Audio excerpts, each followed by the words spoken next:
ప్రస్తుతం నేను హత్య జరిగినటువంటి సహస్ర నివాసం వద్దున్నాను. సహస్ర ఇల్లు ఇదే పెంట్ హౌస్‌లో ఉంటున్నారు. ప్రస్తుతం తాళం వేసి ఉంది ఇంటికి. అయితే ఒకసారి కిటికీ ఓపెన్ ఉంది. ఇంతకుముందే క్లూస్ టీమ్ అధికారులు కూడా రావడం జరిగింది. క్లూస్ టీమ్ అధికారులు లోపట మరికొన్ని ఆధారాలు, ఎందుకంటే ఇక్కడ ఉన్నటువంటి అనేక క్లూస్ అన్నీ కూడా సేకరించే ప్రయత్నం చేశారు. లోపట సామానంతా కూడా చెల్లాచెదురుగా ఆ రోజు హత్య జరిగిన తర్వాత ఏ విధంగా ఉందో అదే విధంగా ప్రస్తుతం ఇంకా ఉన్నాయి. వీటన్నిటిని కూడా క్లూస్ అంటే ఫింగర్ ప్రింట్స్, నిందితుడికి సంబంధించిన ఫింగర్ ప్రింట్స్ ఏమైనా ఇంట్లో ఉన్నాయనే దానికి సంబంధించి కూడా పోలీసులు క్లూస్ టీమ్ ద్వారా కొన్ని ఆధారాలు సేకరించడం జరిగింది. మొత్తం ఇంట్లో చెల్లా చెదురుగా బుక్స్ అవన్నీ కూడా మనం చూడొచ్చు. ఇంట్లో ఆ రోజు ఏ విధంగా బ్యాగు, ఫ్రిడ్జ్ పైన ఉన్నటువంటి బ్యాగు, బట్టలు అన్నీ కూడా, అంటే సహస్ర నిందితుడి నుంచి తప్పించుకునే ప్రయత్నం చేసినప్పటికీ కూడా 20 కత్తిపోట్లు ఒక్కసారిగా పొడవడం జరిగింది.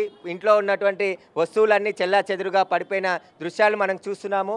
నిందితుడికి సంబంధించిన ఫింగర్ ప్రింట్స్ ఏమైనా ఉన్నాయనే దానికి సంబంధించి కూడా పోలీసులు కొద్దిసేపటి క్రితం ఇంట్లో సోదాలు చేసి ఇక్కడ నుంచి వెళ్ళడం జరిగింది. ప్రస్తుతం ఇక్కడ నుంచి పక్కనే ఉన్నటువంటి బిల్డింగ్లో ఎవరైతే నిందితుడు బాలుడు, మైనర్ బాలుడు ఉన్నాడో ఆ బాలుడు అక్కడికి వెళ్ళడం జరిగింది. ప్రస్తుతం ఇక్కడ నుంచే ఈ నుంచి దాదాపు ఒక 10 ఫీట్లు, అంటే 10-12 ఫీట్ల వరకు కూడా ఉంటుంది, అక్కడికి వెళ్ళడం జరిగింది. ప్రస్తుతం దీనికి సంబంధించే ఏదైతే మొత్తం పోలీసులు ఈ ఫ్లోర్లోనే, అంటే 4th ఫ్లోర్లో బ్లాక్ విండో కనబడుతుందిగా, బ్లాక్ విండో దగ్గర నుంచే నిందితుడు ఈ బిల్డింగ్ దింకి వెళ్ళడం జరిగింది. ఒకసారి బాలుడు సేమ్ ఇక్కడే హత్య చేసిన తర్వాత ఇక్కడ మొత్తం కంకర ఉంది, కంకర తర్వాత ఒక దిమ్మ ఉంది.